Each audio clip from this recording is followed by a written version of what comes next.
even have to harass that young man because he is properly dressed. And you think he's a Yahoo boy?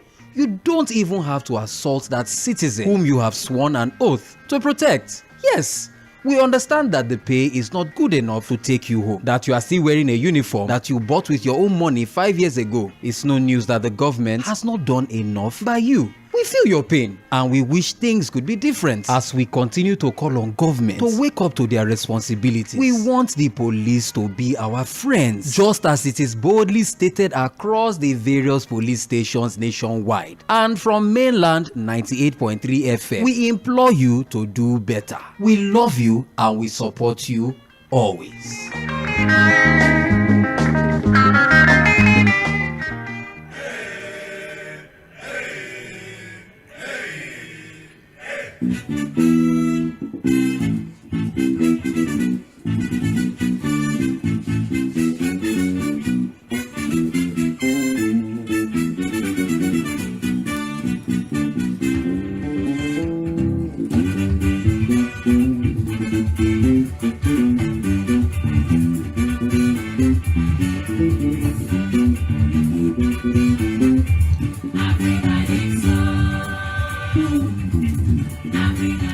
A very good evening to you. Welcome to the Situation Room live on mainland 98.3 FM, the sound of Lagos.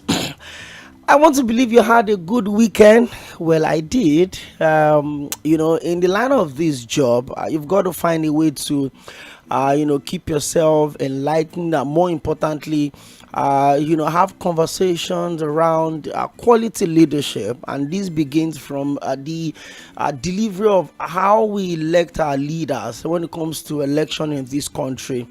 A lot of Nigerians are used to that space, that conversation of, after every 4 years, let me exercise my franchise. We don't exactly pay particular attention to how we choose our leaders, beginning from the consultations, the primaries, the election proper, the mode of election, primaries or direct or indirect primaries. It's always a whole lot. And at the end of the day, like they would always say, election have consequences, and when you don't choose right, there are consequences to all of these decisions. And oftentimes it's becoming it becomes a huge issue. And so you have to wait for the next election cycle, 4 years. I mean, we find ourselves also in a system where every single year there are off-cycle elections. Last year on the 11th of November, we had 3 states, ran elections simultaneously: Imo, Kogi, and Bayelsa. And just last month, it was Edo State. Next month, on the 16th of November, we're going to be, having gubernatorial election in Ondo State as well. And by 2025, you have Osun State, you have Ekiti State as well. So all through the period where you think, it is just 2027, 2031, 2035, 2019, 2023. We'd always focus on general election. We wait for the presidential election. We'd always forget that in between this period, other states also conduct their election. From Thursday to Saturday, over the weekend, the Independent National Electoral Commission (INEC), the body saddled with the responsibility of conducting elections in this country, had a workshop for media anchors across the country. It was a platform where, media anchors for political shows across the 36 states of the Federation and the FCT gathered in Lagos for the 2 days workshop. And the topic was contextualizing INEC's responsibility and public expectations amid fake news and disinformation. It was an avenue where we had robust engagement with the leadership of INEC, how to make progress, how we can have better elections. We'll also talk about the issue of enablers when it comes to electoral fraud. We talked about the fact that why do people have themselves, or why do people get disenfranchised? I'm a journalist, and on election day, because I'm going to be on an election duty, I don't get to vote. What happened to medical personnel? What happened to security officials? What happened to these individuals? Should we also start talking about a different pattern of elections? Do we have to shut down the country when there are elections? The elections, the voting has started in the United States presidential election already. Votes are being mailed in already. We had local government elections on the plateau on a Thursday, and the state was not shut down. But we saw what happened in Rivers State. Local government election was like war in Rivers. Wow. I mean, conversations like that only help us to get better, and more importantly, to have quality election, which would in turn produce quality leaders. Well, that was just the summary of my weekend, and it was also an avenue for me to meet quite a lot of my colleagues scattered across the federation. It was a good time. It was a time to refresh and also learn, relearn and unlearn, and clear some misconception around INEC and the media. So, well, it's a Monday, and today is the 28th day of the month of October, year 2024. And you're welcome to the show. It's the Situation Room live on mainland 98.3 FM. My name is Oᴏᴜᴜ Akin. I have a big guest in the house today, and I must admit, when I went through his profile, quite intimidating. He's a man that understands how he works. And then today, we're going to have some reflection on the cabinet reshuffle of President Bola Ahmed Tinubu, to be or not to be. And there's been a lot of conversation around it. How did this minister survive the cabinet reshuffle? Why do you have to close down this? Why do you have to drop this minister? Why did we have to also, shut down this ministry? But today, remember, about 2-3 years ago, there was a conversation around the gold in Zamfara belongs to Zamfara, but the oil in the Niger Delta belongs to everybody. I've been privileged to be in Bayelsa about twice, and Port Harcourt a few more times, and I will tell you for a fact that the level of poverty in that region, amongst those states, it is not exactly what you get to see on TV. Those are optics. You need to go into the creeks, you need to go into those farms. People can't farm anymore, people can't fish anymore, and these are the primary source of livelihood for these people. But what did they get in return? Their natural resources is what is sustaining this country, is what is keeping this country going. But you need to go to those places, you need to go to Bayelsa, you need to go to those creeks, you need to see what the people are going through. I was discussing with my guests downstairs before we came on air, and I said, there was a time I was in Bayelsa, and the hotel we lodged, the bottled water we drank had Port Harcourt address on it. That means once it rains in Bayelsa, it is difficult to even get good water to drink. You can't go to the farms.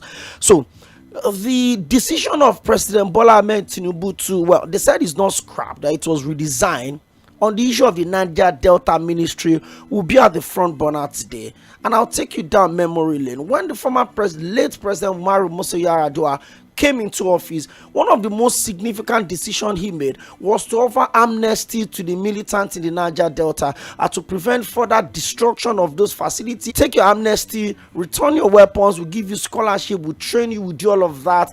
And he also followed that up with the establishment of the Ministry of Niger Delta. Remember, there's also been NDDC, that's the Niger Delta Development Commission, that have been saddled with responsibility of having coordinated development across the state that falls under the Niger Delta region, including Ondo State as well. So I understand how it works, but my guest today is going to take us through that journey. Let's take a very quick 30 seconds break. When we come back, my guest is seated and we'll slide into the conversation. It's the Situation Room live on mainland 98.3 FM, and I'm glad to have you on the show today.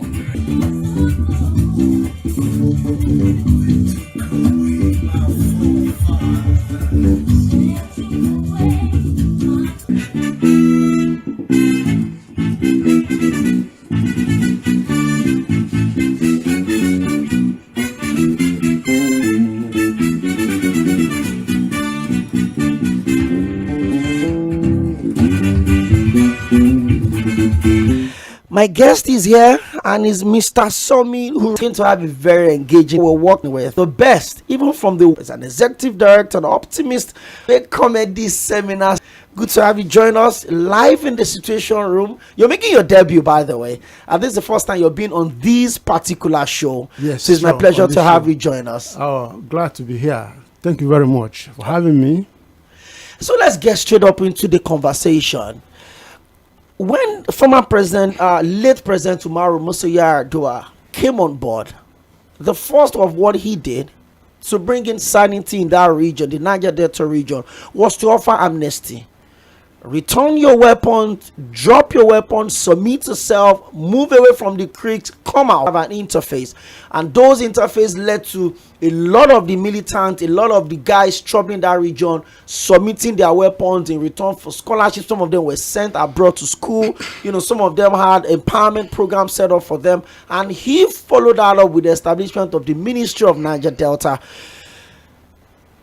Let's start from the ministry itself, whether redesigned, whether scrapped, whether removed. But talk to us about the assessment of the Ministry of Niger Delta, or if the decision of President Bola Ahmed Tinubu to redesign how it works over there is justified.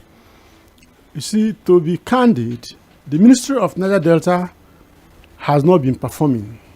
You cannot tell me that ministry has been performing, and the east-west road that connects Warri, Delta State to Bayelsa, through Bayelsa to Port Harcourt is still the way it is. Very bad, very terrible. That ministry has not been working for us to have the kind of difficulty we have between going from Benin City to Warri. That ministry has not been working for us to have the problem going from Uyo or Akwa Ibom State to Calabar. People these days prefer to go by sea to access Calabar through Oron. And what is happening? What are they doing with all the money they are giving them? Or is it that the money is not enough? Okay, what little have they done? It's so unfortunate. Recently, I had to come by that road, and I assessed what has been going on, or what's going on in that on that road, on that axis between Port Harcourt to Lagos. And I discovered that the whole place has so militarized at every 3 poles. There are checkpoints. And these checkpoints always are situated around the area where you have small, smooth driving area. When you manage to pass through the bad spots and all that, sometimes you have to go into the bush to drive to be able to cut off, so that you don't have your car stuck in the mud or debris. Then the little space you have, you stop. And I don't see anything they are doing. It's just to obtain. So that they want you to come down and they erase your hands and they search. Are we under siege in the Niger Delta? In fact, Niger Delta and the southeast, one might say, okay, southeast to an extent, there are some security issues. But in the Niger Delta, why should there be so many checkpoints? I realize that from Benin, after Benin, by the time you get to Okada, coming towards Ore, there is no stopping, and the roads are very good to Lagos, at least relatively good, not the best we can have. Why is it so? Is it bad that Niger Delta is the region that bears the beast of burden of the Nigerian state? Like you stated, in your intro, Niger Delta is the region that gives Nigeria the resource that keeps body and soul together. The oil in Niger Delta belongs to Nigeria, but the devastation, the deplorable situation of life belongs to the people. It is localized, but the resource is generalized for everybody. Then the gold in Zamfara, the granite pyramids and all that, the fertile soil belongs to the people of the other regions. So this is what I call tyranny of the majority against the minority. Tyranny. And I have said it over and over again, and I will keep saying it. I have to reiterate that any principle of governance that takes away, that detracts from the principles of natural law and justice, equity and fairness, such system will crumble. It's just a matter of time. You must align whatever law you're making, whatever policy or principle you're putting in place, it must be in tandem with the laws of nature. That's the only way to get anything. The fact that Nigeria and the state have refused to follow these principles, that is why things are the way it is. What a way to start the conversation. Mr. Oranta, you made mention of the fact that the ministry itself had not exactly been at the level at which you expected to deliver. Exactly. shortcomings. Can you attribute the failure of this ministry to anything? I mean, I don't want to lead you into the conversation, but for you to say, oh, the Minister of Niger Delta had not exactly lived up to his responsibilities, what can you attribute this failure to? You see, I am not inside the system to know what is actually the problem, but I base my judgment on results, outcome. If the ministry was working, it will not, we will not have the problem we have in the Niger Delta region. How could those roads be there and it's not attended to? Year in, year out, the same problem. They walk a little bit on this spot, then they go to maybe several other kilometers. They start again. Can't do that one. Tokenistic approach to development, and the war has gone far beyond mundane things over the time. Asking, motivational, and the deplorable state of roads crap that ministry, and then subsume it under whatever guise and whatever. Meanwhile, they just planned recently, about a month ago or thereabout, and they created Ministry of Cattle, call it livestock. So, and even before that Ministry of Livestock was created, there was a committee set up, which Professor Jega was the head of that committee. But because of the disdain, because of insensitivity about the plight of Niger Deltans, who did they consult when they were scrapping this ministry? PANDEF, Pan Niger Delta Development Forum. I just came off the meeting over the weekend. They said, look, that they were not consulted. How could you take such a decision without consulting the major stakeholders for that matter? We'll have an anthem that talks about the labor of our heroes past. We'll try to put the efforts of so that they don't go in vain, of our past leaders. But let President Yar'Adua did this thing, created these things as a way of pacifying the people, as a way of creating peace. In our own wisdom, in year 2024, we decided to scrap it carelessly and callously, without paying attention to what the implication will be. Every action has consequences. Are we now saying that what President Yar'Adua saw, and he created a way to stop it from, eating into the Nigerian system? Do they now want the militants that have laid their arms down? They want them to pick up the arms and go back to the creeks? Can Nigeria stand it? The government should better rescind that decision now that it is not too late. They should better rescind that decision, because Niger Deltans have been taken for granted for too long, and it can't continue like this, I must say. Let me pick your line. You said that decision would have consequences, and when I was reading through the establishment of the Niger Delta region, first of it is the fact that the region needs to be redeveloped. And this is not a fight that started today. Yes. Remember the Ogoni 9, the late Ken Saro-Wiwa, and it's a movement that had gone off from there, and it's been about one thing: you're marginalizing us. If you would say, now we have the another Delta Development Commission, we have the Northwest, we have the Southeast, we have this, but we have the Ministry of Livestock Development, and that is on Mr. Somi Ranta. The fact remains that because if you tell me that late, of course it's obvious, because this economy, if anything has to happen to our oil infrastructure, what is going to happen to the nation? We should be careful the actions we take, decisions we make. The average Nigerian is in trouble. You can't find food to eat. But again, if Nigerians generally are suffering from the state of affairs as you see it, you can now imagine the Niger Delta, who cannot, because if I'm from Lagos or Ogun State or Zamfara or Sokoto or anywhere, Katsina, I can at least do a small agricultural farm in my backyard or something. At least it will grow, and I'll be able to feed myself and my family. At least sell a little to people without even going far into the forest to do farming and all that, maybe because of insecurity. But to the Niger Delta, what can you do? The sea that we are surrounded, all over, is highly contaminated, destroyed. The ecosystem is gone. The land is gone. You cannot plant anything there. So how do we survive? If you take away someone's means of survival and you are trying everything, instead of trying to make the person, pacify the person and give him something as a succor, and you take away everything, you look, even a sheep, when you push the sheep to the wall, you cannot find a way, it will turn back because there's nowhere else to go. So it is better for the government to smell the coffee and know that the consequences of this thing will not augur well with the nation.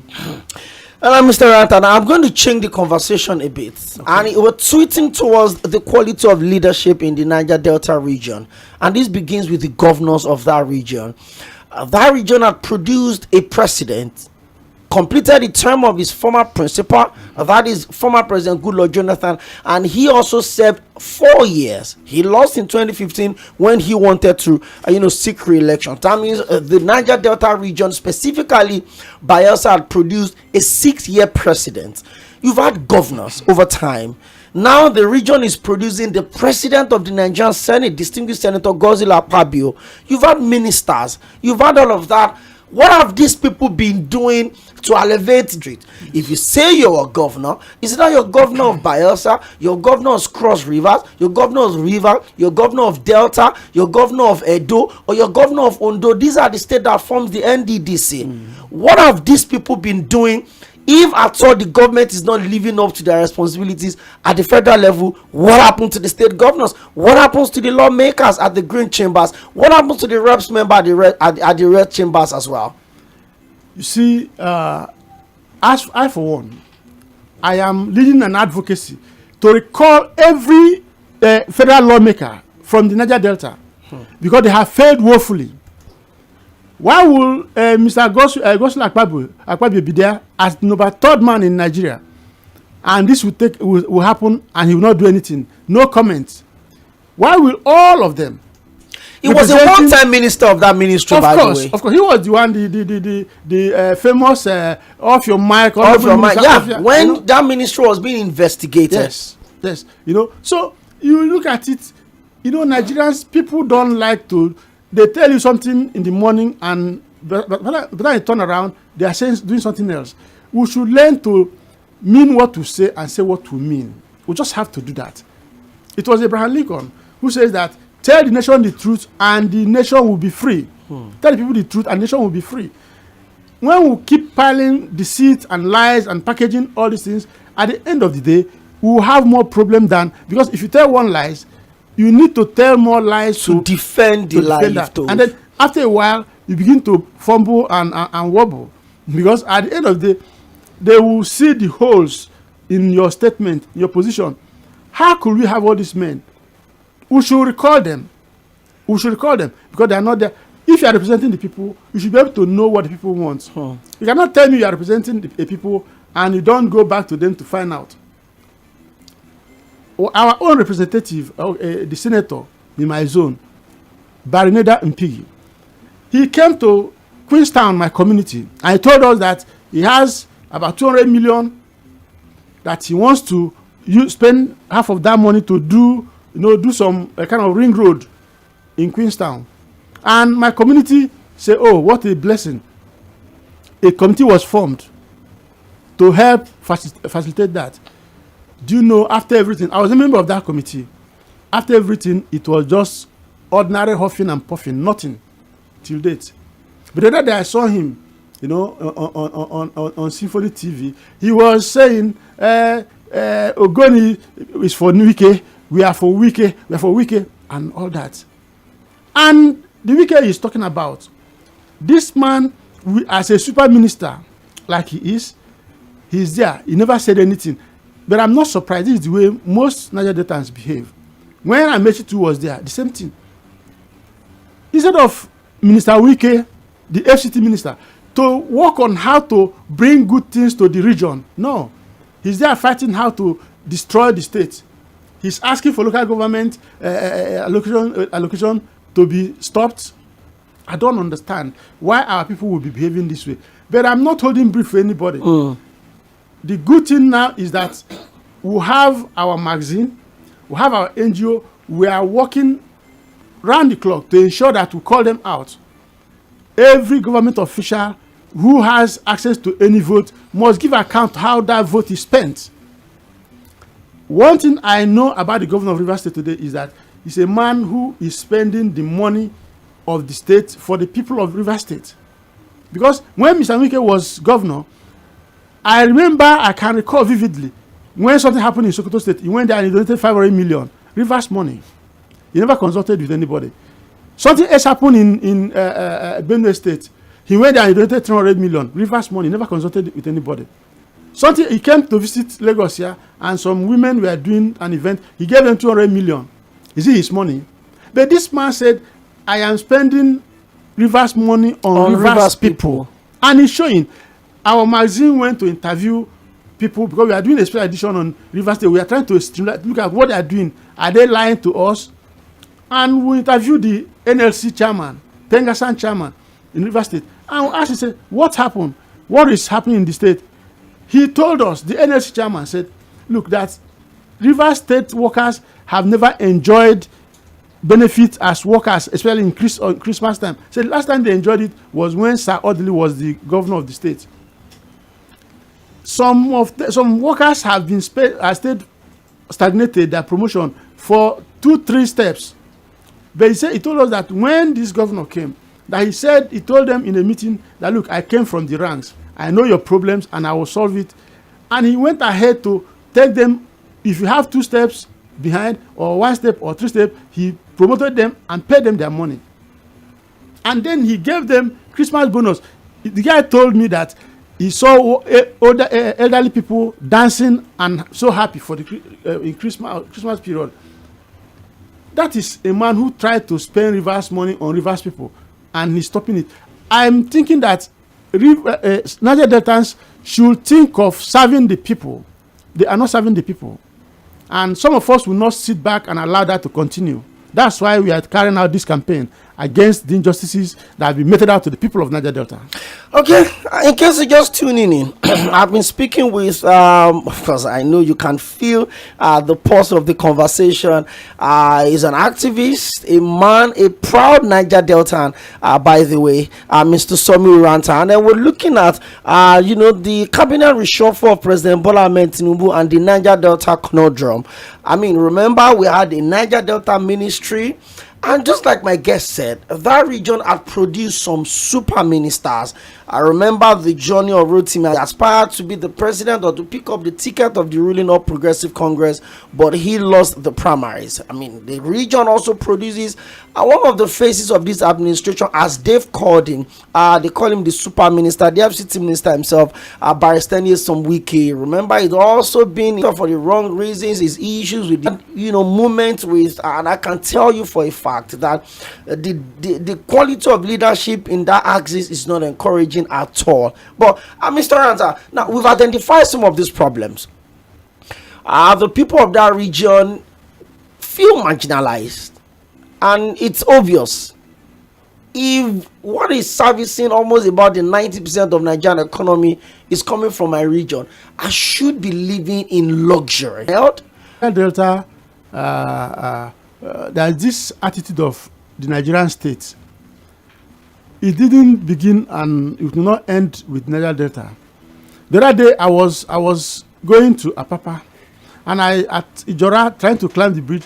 The road was so bad from the coastal area, from the National Theatre area, so bad. And I began to wonder, this is Apapa Wharf, where we earn so much from, and yet we could not fix the road. You see, we are a people that love to major in the minor and minor in the major. Unfortunately, we are a people that love to put or force square pegs into round holes, and round pegs into square holes. That is why all you see is impasse, mediocrity everywhere. You see, why is this thing happening this way? It's because of selfishness and greed. I keep saying it, that if you want something good, do that same thing to the other person. Because life is a mirror. Whatever you show to the mirror, that's what it reflects back to you. You cannot be telling me that you want goodness and mercy for yourself, and then you are giving wickedness and death to another person. Whatever you show to the mirror, that's what you get. So, often time, people who are privileged, they engage in a state I would describe as mental poisoning or self-poisoning. Something is you don't want, you are giving to the other person. The universe will force it back to you. If the people cannot even fight, you'll be surprised how the universe will orchestrate things, and you will find yourself in dire straits. There are so many things plaguing the Nigerian state, but the heart and soul of it is in the fact that we have acted for so long without abiding by the principles of justice and equity and fairness. We must go back to retrace our steps, because anything, like I said earlier on, that goes against the principle of nature, no matter the positive law you have, if it runs contrary to the laws of nature, then it is a total nullity. Okay. Well, I would also look at the issue of projects, which is always very key. I mean, you look at the NDDC. I was, opportune to have an idea of what the budget was when I was an undergraduate in a university in Ondo State. Okay. By the virtue of, the student asking for bursaries and subventions from the government and all of that, scholarships and all of that. And I can tell you for a fact that the Niger Delta region is getting some huge amount of money every year. That's why I asked you the other time, that is it the quality of leadership that is questionable, or it is just an idea of, I'm here today, let me in quotes now, let me use the street language, let me chop what I can chop, and I may not be here tomorrow. If we don't want the militant back in the creeks, if we don't want vandalization of oil pipeline, by the way, we're not even meeting our daily OPEC demand. Yes. So imagine the consequences of the boys back in the creek. Imagine having kidnapped expatriates. Imagine having issues with the pipeline being vandalized. It's not like there's total sanity in that region, by the way. There's still oil theft going on daily basis. But what should be the priority of the government right now? Because for me, it's not just about identifying the problems. I like practical solutions. What would you advise the government to do in the short term and, of course, in the long term, Mr. Oranta?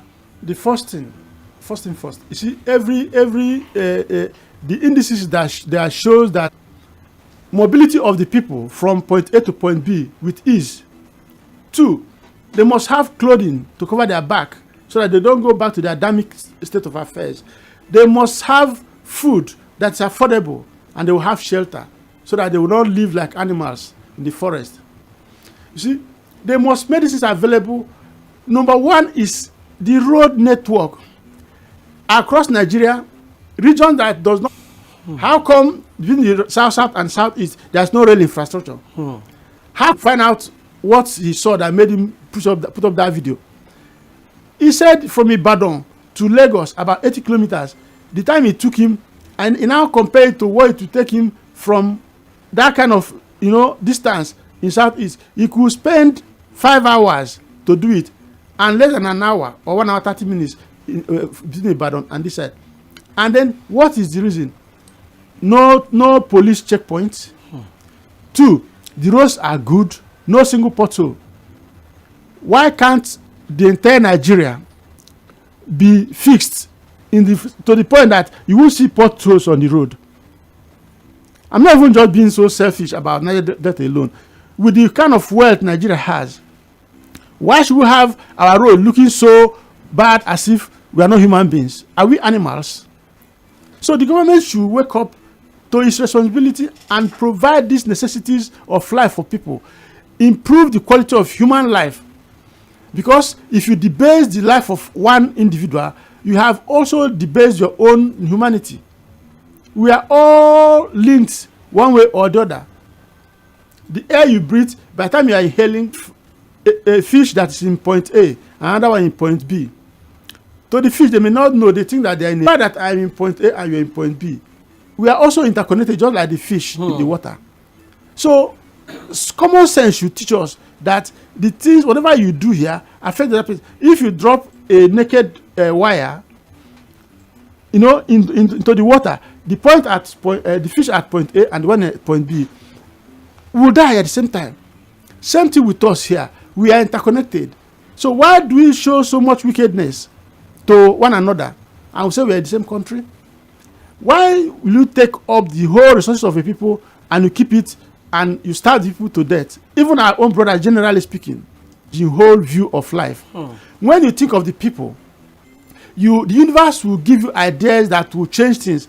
Leadership remains the fact that you create the greatest good for the greatest number of people. When you think of the few, you have the ideas that will come will just match your expectation. But when you think of the people as a leader, the bigger and the more the merrier. And we have the resources. People think, when people say, look, Nigeria is a rich country, they're not saying it because of what is on ground. If they don't see it, then there's a problem. We cannot continue to live in mediocrity, live in lack, when we have so much at our disposal. The streets of Lagos, Zamfara, Port Harcourt, you name it, Calabar, Uyo, Ibadan, the Indians, as the Chinese, as the Lebanese, they will tell you it's true. Focus on what good can we do to the other person so that it will reflect back to us. That's the problem. By Cross River State, the highway would also pass through. I needed to really put that one in, just to say that, yeah. But Mr. Mainland 90 Awards are my guest, also minute of so my guest today is a Niger Delta man to the core, in action, in speech, in expression, and of course is a serial entrepreneur. I just read this statement of Pandev right now. Why is it that the president is not properly at? Let's move away a little from the illustration of President Bola Ahmed Tinubu itself, away from what is happening in the Niger Delta. Maybe, it's unfortunate that in a democracy we are weighing suffering. Oh, the people of Lagos they're not suffering as much as the people of Niger Delta. The people of Angwan. How would you assess this administration in line with the promise of a renewed hope prior to the 2023 election, and with the whole energy around, the president that governed Lagos, his experience has been 30 years around politics? On the streets, I don't know if the presidency, if they are aware too, that the president has a name they call him now, T-Pain. Well, his advisor Bayo Onanuga was on TV last night, and they said the president is not aware that he's being called T-Pain. But you see, he has to be on the streets. You cannot write a script, set the exam for yourself. You write the exam, and then you score yourself, and you give whatever mark you like, and you must, a dancer will just have to do the dancing. Let all that the spectators tell you how good your steps are. You see, because if you want to do anything that is close to excellence, you must allow others to grade you. You cannot grade yourself.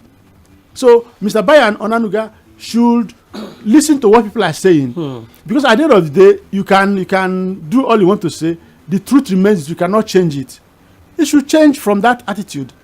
When people are saying, you should listen to what people are saying. Look, part of greatness is the art of listening. If you don't know how to listen, then you won't even know what to say.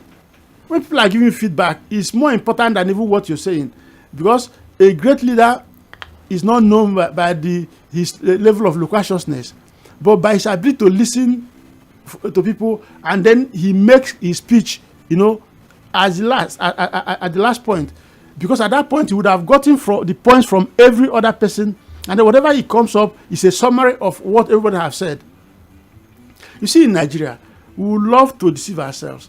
I recall when this lady was saying, the one-time assassinated prime minister, the female prime minister of India, Indira Gandhi, she said that her grandfather, as she was growing up, told her that there are two kinds of people in the world: those that does the job and those that take the credit. You see, Nigerians love to be the ones that take the credit. But the grandfather went ahead to advise her, said, look, always ensure that you are among those that do the job. Because when the chips are down, when push turn to shove, the job you have done will reveal you. For you. It will speak for you. Because it will not be there when it will be, when you will be assessed. Little wonder, Indira Gandhi later became the prime minister of India. The son even went ahead. Rajiv Gandhi later became the prime minister in India. You see, we should learn to do the work and live vaingloriousness. The government when the president came up, May 29, 2023, and he said, subsidy is gone. That was the most unfortunate statement he made. I know the government will say every other there is the spirit of the law and there is the letter of the law. The letter of the law leads to death, but the spirits do not believe it. Because what they're telling me, when there's a law that about 400,000 barrels of crude oil will be kept for domestic consumption. Now, what do we need to do? Since we cannot, and we don't want to refine these things in Nigeria, we don't want to show that we have that capacity to do it, even though little guys in the creeks are doing it and people are using it. So no, we don't want to do it. Okay, why don't you just take it to somewhere, a refinery somewhere, refine it, and then we take about 4 or 5 products that we use.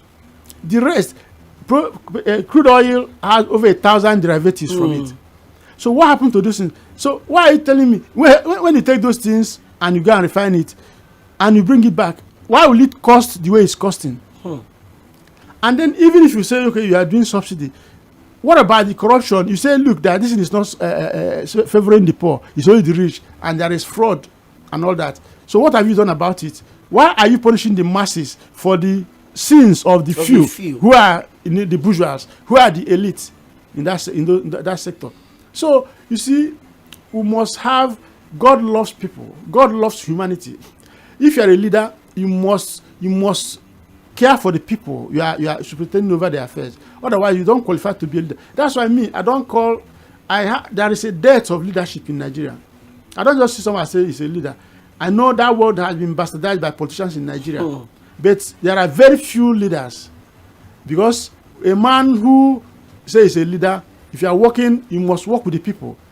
If you are working and nobody is following you, you are simply taking a stroll. So you're not leading anybody. We have rulers. We have people who are using, using fiat to do things. That is not leadership. And even the word democracy is also bastardized. Democracy means that people will willingly consent to something. When you do it by force of this thing, is it democratic what the president just did now? And he's been touted to be one of the greatest Democrats in Nigeria. But the action he took, is it right? How could you remove, scrap Nigeria Data Ministry without informing the people, without consulting with the people? It shows lack of regards, shows a high level of insensitivity to the plight of the people. And like I said, actions has consequences. Let's pray that the consequences will not be too bad for the nation. I really pray so, because it looks like it's a word that is being thrown around now. Where when there were rumors that some units in the CBN will be relocated to Lagos, one of the senators was also saying, if President Tinubu should do that, that action would have political consequences. Now we're talking about economic consequences. I just really hope that the people advising the president, sit him down more often and talk to him about the real deal. I watched for 30 minutes Mr. Bayo Ononuga on national TV yesterday night defending the need for us to have a new aircraft for the president, also saying that a suspended minister, that the outcome of the investigation that not been made public does not, he's been called Tᴏɪᴛ, that the president understands the plight of the people, but he does not know that Nigerians are calling him Tᴏɪᴛ. I find that very interesting, by the way, because the president Bola Ahmed Tinubu, I know, is someone that followed a couple of maybe a little trends here and there, and with the number of times that the word Tᴏɪᴛ has been used in the last 1 year and the last 1 month, I'm sure the artist called Tᴏɪᴛ himself will be wondering is it like I've been giving chieftaincy title in Nigeria? He's an American artist, by the way. Is it I've been giving chieftaincy title in Nigeria? Come and collect his title anyway. Interesting conversation. We're due for our first break by 5. We need to quickly pay some bills. And when I come back, I just keep picking your calls. They've been pouring in. I'll also read your messages. In case you're just tuning in for the first time, it is the Situation Room live on mainland 98.3 FM. And I have a Niger Delta activist in the house. And we've talked about the issues, the matters arising from the decision of the president to redesign the operations of the Ministry of Niger Delta. They said it was not scrapped, that now we have regional development commissions that will take care, but we could have a commission also that could handle the whole issue within the others and the farmers, but we have a ministry to take care of them right now, and that's supposed to be an agency, even a desk under the Ministry of Agri and Food Security, but now it's a full-blown ministry. But let's see how all of that would go. My name is Tᴏɪᴛᴛᴇʀ. My guest today on the show has been like I said, a thoroughbred Niger. It looks somehow like Barrister Iṛsᴜ, our friend, but he may not exactly agree with me. But Mr. Nanta, very quickly, before we go for our first break, let's go back to the issue of the Niger Delta. Do you think the NDDC is not enough to handle the problems in that region? The NDDC is not enough, and they have not been doing enough. I don't know if it is because of the funds or the funding, or because of capacity, but one thing I want to tell you here, I'm making that commitment, that through our business magazine, we will go to them and every other government agency that spends money belonging to the people to give account of their stewardship, and we'll make it public. If they fail to talk to us, we will tell the world that this is what we have found out, this is what, try to get their view, and they refuse to tell us. The job of the media is to expose, report reality as it is. We don't have what it takes to enforce it, but we'll do the best we can to ensure that the people get informed. So we'll get the information across all strata of media, so that people will know what is happening. That's the best we can do. Be it governor, be it, you see, before this time, before 2023, every other governor of Niger Delta, from Governor WÍkẹ́ to Governor Obaseki to Professor Udom, all of them will send them letters from Optimistic Outlook Empowerment Initiative for Niger Delta. We'll give them a blueprint of how to develop the Niger Delta. Especially, our concern is always on the business of things, not on the politics of things. We are interested in youth economy.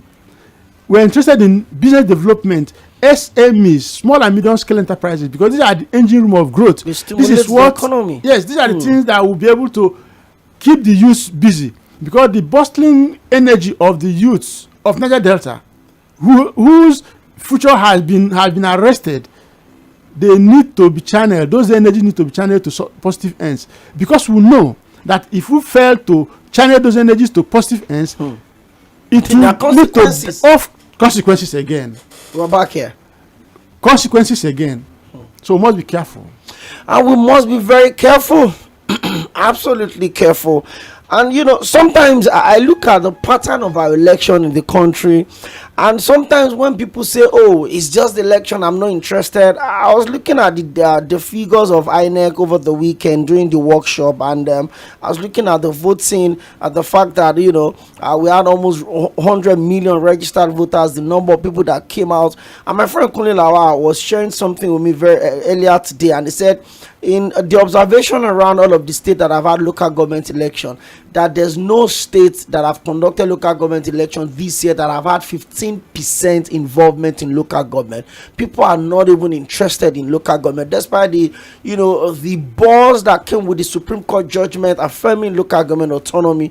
We need to do a whole lot. We need to do so much more when it comes to the issue of sensitization, and that's what we're doing on the show today. The plight of the people of Niger Delta. You think it's far from home? Oh, this is Lagos. Why are you bringing Niger Delta? Don't forget that the allocation that Lagos is getting, the bulk of it is coming from the oil coming from that region. The allocation that Ekiti is getting, the bulk of it is coming from the oil that's coming from that region. And if the oil stops flowing, the allocation in Lagos will stop flowing, and then we'll be affected. It's a reaction. We are all interconnected. If something happens, people say, if the eye is bleeding, the nose will be running. It's a lot of problem. Exactly. But we're due for a break by 5 o'clock. We need to quickly pay some bills. And when we come back, I would read your messages on Facebook. There's Lukman Olashukbo talking to us, and he says, let's be honest, we better go back to regional government. Let's allow each region to make use of their resources to develop their region. Help me ask your guest, what about the funds the governors received as allocations? What have they done with it? For me, I've given up on this country. No, you can't afford to do that. No. But you say you've given up on the country long ago, because I know we are never a one people. We are only deceiving ourselves to be one. More messages are pouring in, but we can't take them now. Let me quickly pay some bills. When I come back, my guest is still here. Of course, I'll pick your calls on 0913-600-0410. You can also drop your messages on 0913-600-0420. I won't pick calls on that line. It is just for your messages. But you can go on facebook.com/mainland 98.3 FM to drop your comment, on YouTube mainland 98.3 FM. The show returns in a few moments. Let's quickly pay some bills. I'll be right back.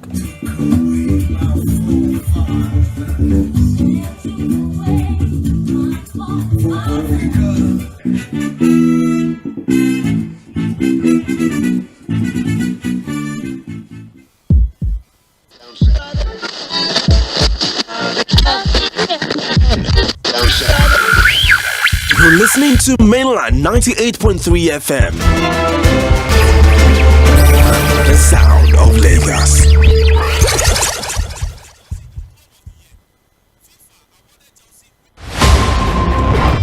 Chai, my head oh. Oga landlord, why you dey shake like ceiling fan? My village people don't come again oh. This one with your body hot so, you don't do test? Yes, see result oh. Oga landlord, no be your village people oh. Na malaria, you need Luta. Luta na better medicine wey dey knack down malaria. Oya see am, take am. Thank you Oga Luta. I don dey kampe.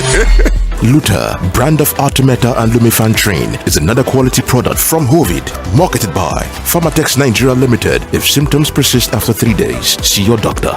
Everybody say thanks, Luta. Malaria's in big trouble. Hey there! Yes, you! You just won 5,000 Naira cash! And you, sitting by the side, there's 1 month Showmax subscription to watch the Premier League waiting for you! You behind! Of course! You're not left out! How does 1,000 Naira airtime and 2,000 Naira Uber discount sound? All this could come true when you buy the No Unwrap and Win pack. Open it, look for a cube with a 6-digit code on its wrapper, text the code to 8011 and follow the prompts to stand a chance to win any of these instant prizes. Promo valid from July till December. Terms and conditions apply. Get extra value on the No Unwrap and Win pack. No, eat for good. Chai, my head oh. Oga landlord, why you dey shake like ceiling fan? My village people don't come again oh. This one with your body hot so, you don't do test? Yes, see result oh. Oga landlord, no be your village people oh. Na malaria, you need Luta. Luta na better medicine wey dey knack down malaria. Oya see am, take am. Thank you Oga Luta. I don dey kampe. Luta, brand of Artemata and Lumefantrine, is another quality product from Hovid, marketed by Pharmatex Nigeria Limited. If symptoms persist after 3 days, see your doctor. Everybody say thanks, Luta. Malaria's in big trouble. Hey there! Yes, you! You just won 5,000 Naira cash! And you, sitting by the side, there's 1 month Showmax subscription to watch the Premier League waiting for you! You behind! Of course! You're not left out! How does 1,000 Naira airtime and 2,000 Naira Uber discount sound? All this could come true when you buy the No Unwrap and Win pack. Open it, look for a cube with a 6-digit code on its wrapper, text the code to 8011 and follow the prompts to stand a chance to win any of these instant prizes. Promo valid from July till December. Terms and conditions apply. Get extra value on the No Unwrap and Win pack. No, eat for good. Chai, my head oh. Oga landlord, why you dey shake like ceiling fan? My village people don't come again oh. This one with your body hot so, you don't do test? Yes, see result oh. Oga landlord, no be your village people oh. Na malaria, you need Luta. Luta na better medicine wey dey knack down malaria. Oya see am, take am. Thank you, Oga Luther. I don't can't pay. Luther, brand of Artemata and Lumefantrine, is another quality product from Hovid, marketed by Pharmatex Nigeria Limited. If symptoms persist after 3 days, see your doctor. Everybody say thanks, Luther. Malaria's in big trouble.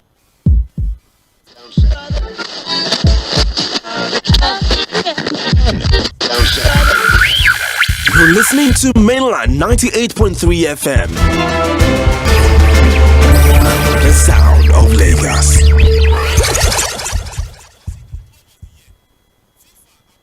Things seem anxious and uncertain. I understand the hardship you face. I wish there were other ways, but there is not. If there were, in our quest to bring to the table issue-based conversation around nationhood and development, we have made 4 to 5:30 p.m. Monday to Friday the perfect time to welcome you into the Situation Room as we continue to build the narrative about public service and accountability. Mr. President, this Senate needs to know. Mr. President, this Senate needs to lend its voice to the plight of these people. Mr. President, there is nowhere I can say it except here. This is why I'm elected. If I cannot say these things on this floor, sir, I better resign and leave. As elections give the citizens the chance to make their political decisions, constant demand for quality leadership from those they voted into office. Look at us now, there is nothing, we are starving. Tinubu should please do something. It's also important to having a Nigeria of everyone's dream. Join Oᴏᴜyẹmí Akínyẹ̀dé as it takes to task seasoned analysts, opinion makers, business professionals, and politicians on issues around politics, policies, governance, and leadership every Monday to Friday from 4 to 5:30 p.m. on your super dial Mainland 98.3 FM. We'll welcome you roommates as we discuss the situations.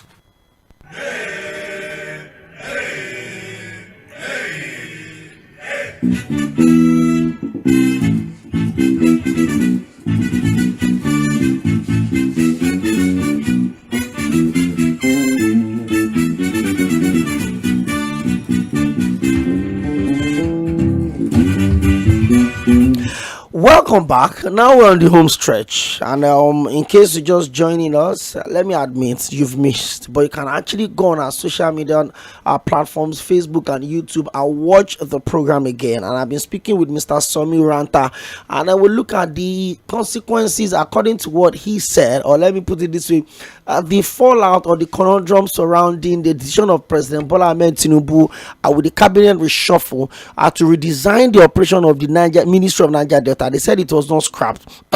That now the operation is now developed along regional lines. Now we have the North Central Development Commission, we have the Southeast Development Commission, we have the Niger Delta Development that has been existing even before now. But the question is this: when the former or the late President Umaru Musa Yar'Adua decided to set up the Ministry of Niger Delta when he won his election in 2007, and also brought up the conversation around amnesty, the issues that led to the establishment of the Ministry of Niger Delta, have those issues been resolved? For the president to now say, you know what, the Ministry of Niger Delta has stayed, it's welcome, let us scrap it, the region is peaceful, the development in the region, the hospitals, the schools are working, the roads are good, there's been cleaning on the water, the people in the region are happy, let us scrap the Niger Delta Ministry. There's a whole lot of conversation we need to have around that, but hey, I'm seeing loads of your messages and I need to start reading them and also start picking your calls. 0913-600-0410. Keep putting your calls through. You can talk to my guest in the studio and also read your messages. So it's what it is. Williams Oluwatosin Chili Wheels on Facebook says, good evening, Mr. Okpe and Mr. Oranta. You've really spoken well and excellently, and may God continue to bless you. As for our political office holders, they should keep it up, because to me, they're having a swell time looting and misgoverning us due to our docility as majority of Nigerians who have long been divided on parochial sentiment. However, we're all in for it. Is it that we stand up now, or posterity will not be kind to us? God bless Mainland FM, and God bless you too. Okay, Niger Delta. Okay, good afternoon. This is from Christopher Effiong, but let me talk to this caller. Hello, good afternoon. Or good evening, rather. I greet you. Ufoma, good to have you on the show. And also I greet your guest. You're welcome. I greet you back, sister. Hey, you are from what state, our guest? River State. Okay. He's a wicked person. You're on your own. He's truly on your own. Okay, now.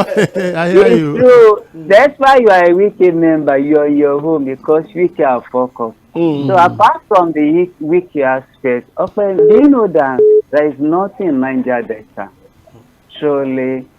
Truly, there is a poverty of Payemi, and from Delta State, from Ogele local government, the roads are bad. You will see poverty in the land. You will see it on the street. Even though this state borrow, they are doing saying, we will give you free water. The day the water operate, the second week the water will exist from operating. And I told them, it's only God that will intervene for us. Do you know that my wife serves in a Bayelsa state? In that state, every week they must buy broom. Every week they will buy biro. Something that is no useful, they must buy it because the money must just go out shining by fire, by force. That money, daily money or weekly, they must spend it. You must if you don't spend it, you burn you way. You must spend it now. So even though those people are leading us, there are nothing to write about them. This one that the president is saying that there's no, well, if there is a peace, but there is poverty in the land, where the money is coming for the people are not enjoying it, the water are not good. The roads are bad. What do you want to say about the Niger? There's nothing to worry. Thank you. So the Lord will see us. Thank you. Thank you very much. Please, let's just try and keep our contribution really brief because we have loads of people that are trying to reach us there. Lukman Oladipupo says, greeting from Dakar, Senegal. I've been explaining Nigerian situation to myself and I can't even understand as a Nigerian. Benjamin is on Facebook says, truth be told, the advisors of the president concerning the scrapping of the Niger Delta did not advise the president well. We saw this coming when the president appointed ministers, and when he first appointed ministers, he left the ministry of Niger Delta open until the people in that region complained. Then he appointed the minister of the Niger Delta. Today he's saying the ministry is only redesigned and not scrapped. People are speaking from both sides in that region and outside of the region. It is left for the president to think and reverse that decision before it is too late. Because whatever the former president Yar'Adua saw then, the president should see it now in the same way. That's Benjamin from Shogunle. Jojai, I got a bit late. Apologies here. Let me read your messages as well. This one says, when they get money from the federal government, they don't even stay in the region. How do you apply medicine for a pain you cannot explain? The people of Niger Delta have gone through a lot and they need to be truly emancipated. God bless Nigeria. This is Olaiwola. You're welcome. Yesterday, the political roundtable. This political, are we going to create another ministry for them to survive, the rest survive? And it cannot leave those ones to be a special ministry for the federation. And moreover, the person that is advising all the regional as a minister of the region. But the problem that I have with it now, where your guests, the board of NDCC, we have all the members representing the United States, and they have non-members that are coming from the north and come from Igbo land, and also from the Yoruba land. They are also appointed into that board. Is it now, like now Akure is going to serve, Akure that is coming from the southwest here, is going to be under the Ministry of Niger Delta. Oh, sorry. If you have time, let me intervene here. You see what he's talking about. You have to understand that Niger Delta have a special peculiarity. If you want to build a bungalow in Lagos, for example, or any other part of Nigeria, what it will cost you to build, you need times 3 of that to build in Niger Delta. Why? Yes, because of the environment, the topography, so many things about the environment of Niger Delta. What about the level of devastation in Niger Delta? You know, all these whole things are what late President Yar'Adua put into consideration, and then they came up with this idea of Niger Delta Ministry. It's not that they just decided to make that area special. But even with all that, what have we seen? Nothing. Now to make it worse, you are removing it, saying, okay, now take care of the whole of Nigeria. The NDDC will now have similar thing in virtually every other region. So what is the special thing about Niger Delta now? When it was there, nothing was done.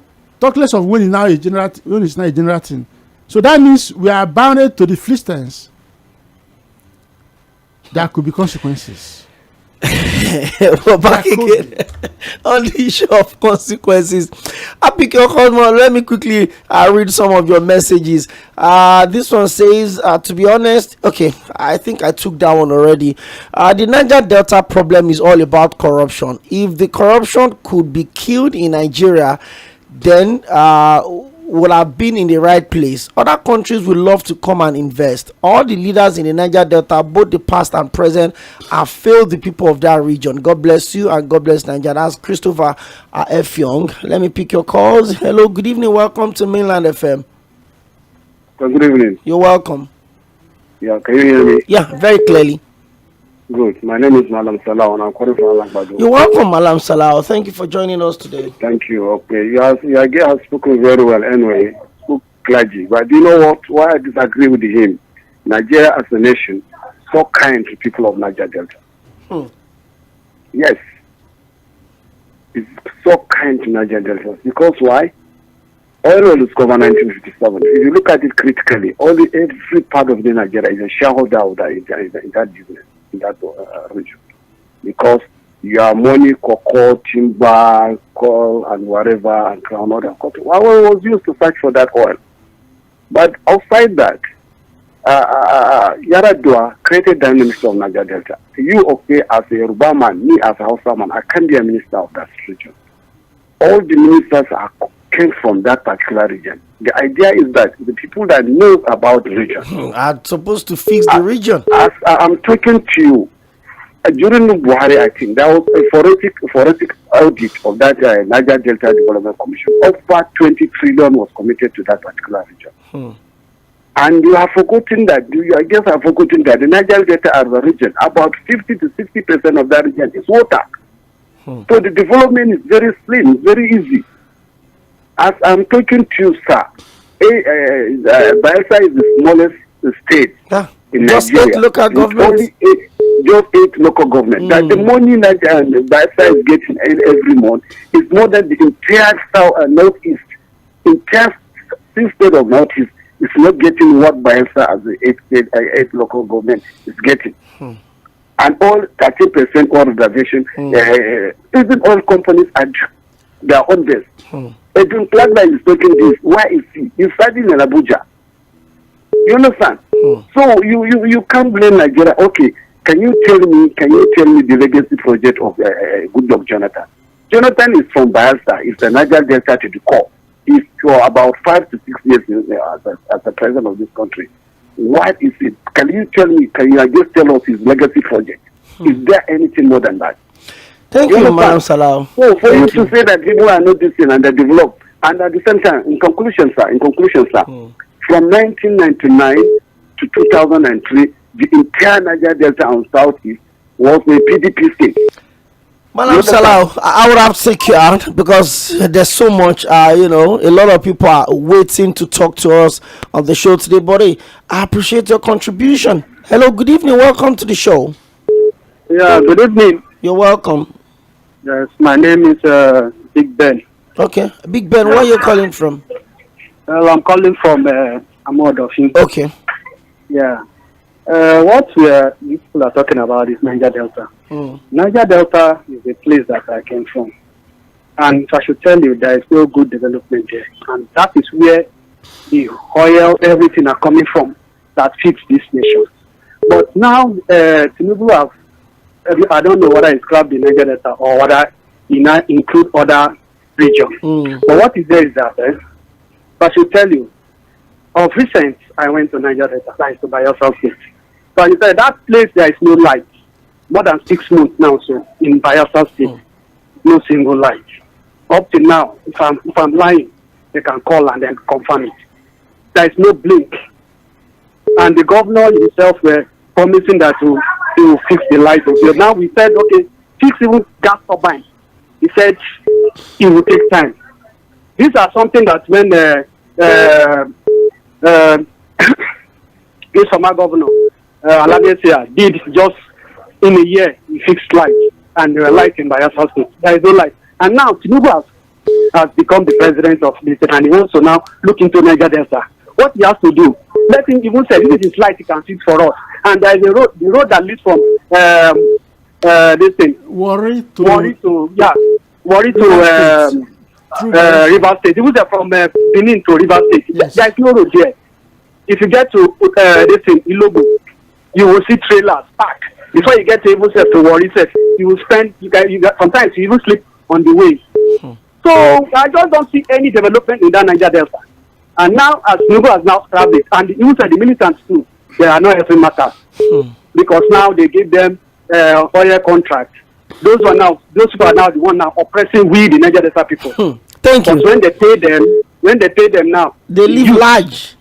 Yes, they live large. You can see. Due to that, they don't even fight for the Niger. Thank you, Big Ben. Thank you. Tochukwu, I know Mr. Oranta wants to respond to what Malam Salah said, but Tochukwu Adele is also texting us, and he says the good book said it is only a fool that hits the head on his pike.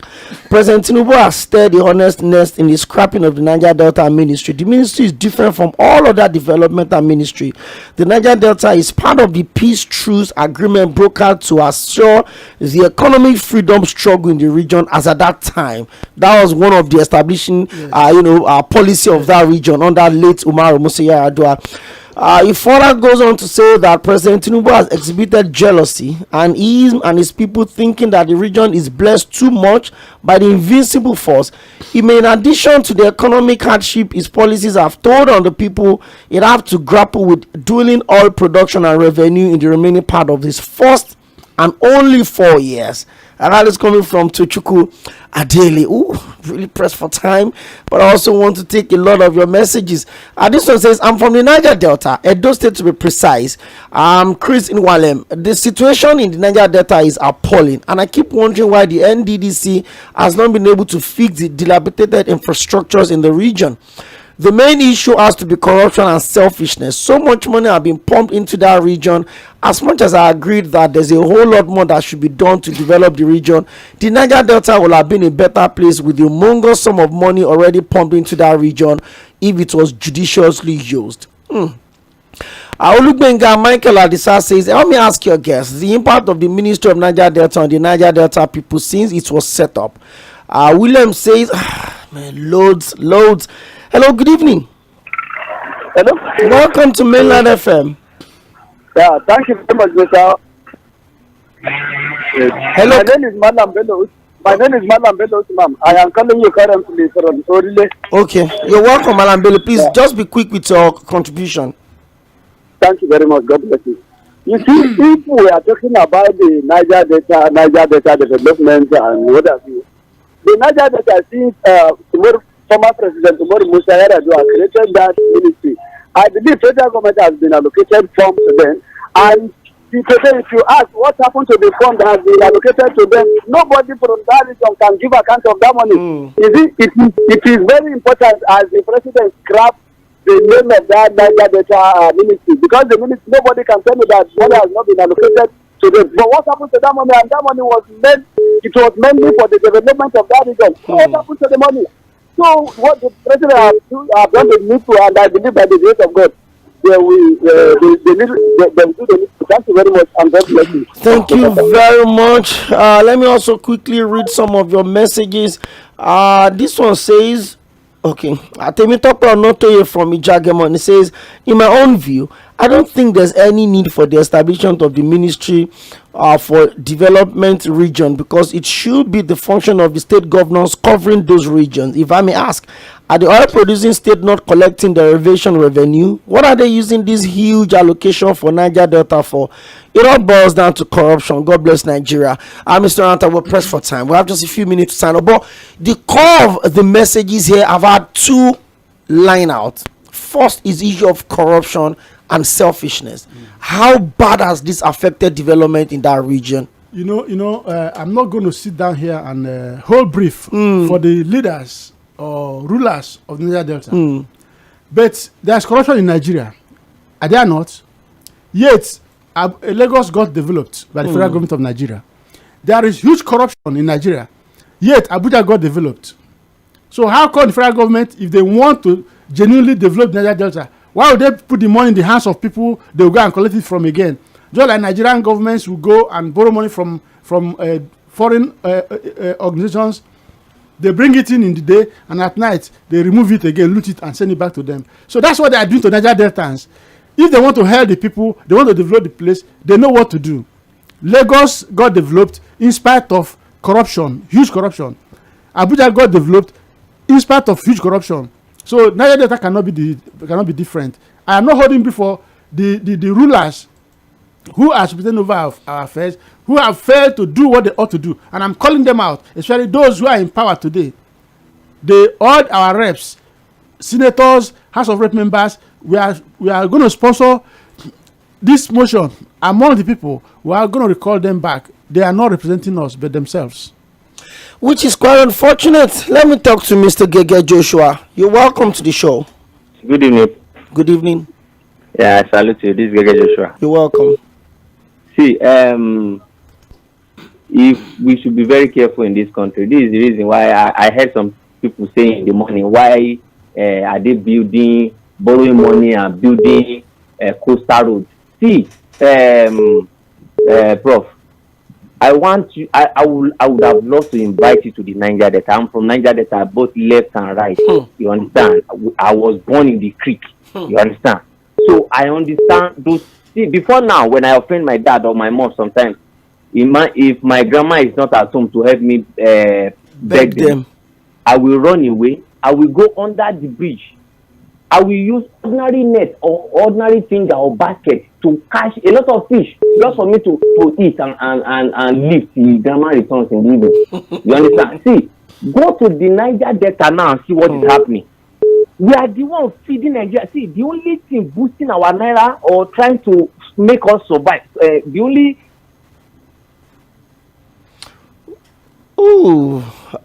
Unfortunately, we can't meet up with that. But Mr. Ranta, what do you? I mean, it's been a huge conversation today, but it looks like it's a conversation we're not done with. Sure. It looks like it's one that we have to keep going. But in a minute, we're really pressed for time. We have just about a minute. Your final word, and then where are we at the moment? You see, for those who are saying some of these things, two guys from the north, they hold the same view. But I don't want to. Look, when like this guy was saying, the last person that the line cut off. When I was growing up, if my mother wants to cook, she would tell me, I want to cook tilapia soup, fish, or I want to cook oboku, or whatever kind of fish. I will go and get the implement. I and my friends will go and fetch those fish. But today, you can't even find ice fish in our area. So those who are feeling that Nigeria are not going through anything, may I say that may what happened to Nigeria happen to them? No, please don't have. No, of course, don't let us do that. It's good. It's good because you cannot stay and you're taking everything from the people and you say they will not complain. You cannot flog a child and say the child will not cry. It's against natural justice.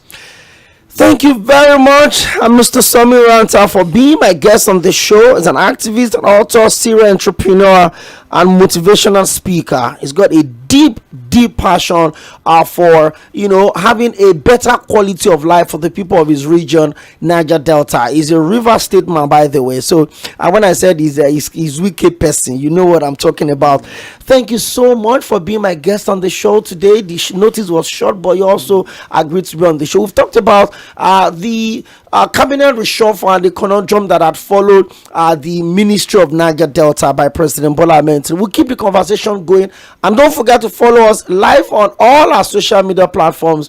Facebook.com/Mainland 98.3 FM. Follow us also on X, formerly Twitter, Mainland FM, and on YouTube, Mainland 98.3 FM. My name is Oᴏᴜ Oᴏᴜ Akinde. Thank you very much once again, Mr. Somiranta, for being my guest on the show today.